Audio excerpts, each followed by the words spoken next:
Domestic violence rates are increasing during COVID. This is certainly another really sad part of what we're going through. Joining us now is Dr. Laura Saunders, a psychologist at the Institute of Living. Doc, I hate to hear these statistics. It really is upsetting. Yes, serious topic alert, because this is, a concern for many of us working with children and adolescents and even adults as well. There is higher rates of domestic violence, also known as intimate partner violence, financial strain, a lot of difficulty with isolation, homeschooling.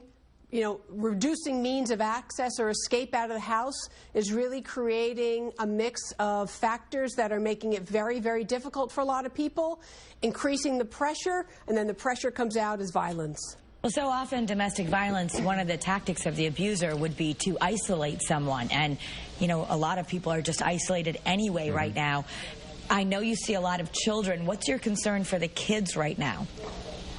Well, actually, we're not seeing as many children because, and schools are not seeing as many children because of remote access and virtual schooling. So they're not, children and adolescents are not getting as much of that outside person contact as would be really kind of a helpful factor or a protective factor for them. So that's part of the concern, is that these environments are really becoming powder kegs of tension and stress and toxicity, and it makes it really hard, and it is worrisome for the overall mental health of those children and adolescents, as well as the partners. We're not just talking about physical abuse, Doc. We're talking about verbal and emotional, which I've actually witnessed some of this stuff, like, with people, and I'm like, you should not be talking to somebody like that.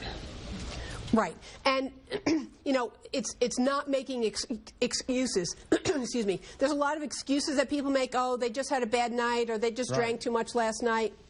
It's not making excuses for that behavior, because verbally abusive behavior and emotionally abusive behavior are equally as damaging as physically abusive behavior.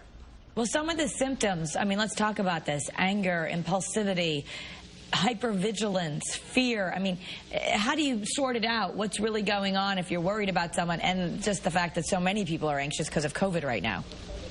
It's asking, if you are with someone or you know someone who you suspect might be involved in domestic violence or intimate partner violence, ask the question directly, right? That's one of the themes in all these topics that we're talking about here, is ask questions directly. Let someone know that you're a safe person to talk to and that you're someone that they can possibly open up to. Means of outside access have been reduced because of COVID and increased isolation.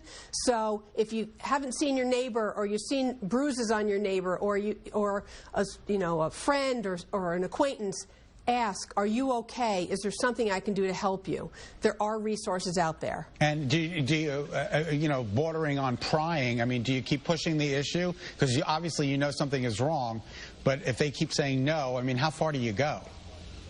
I think that you always frame things in terms of an I statement. I'm worried about you. I'm concerned you don't look well. I haven't seen you out in a while. So you express your concerns. You also do it in the form of, kind of feeling statements, not I think there's something you're not telling me, certainly not blaming or accusatory. There's tremendous shame that goes with this issue, and one of the ways that you decrease the shame is through validation and empathy. And we want to let people know there are places to go for help. Maybe you're going to say that to your loved one, or maybe you're listening and thinking, I need help.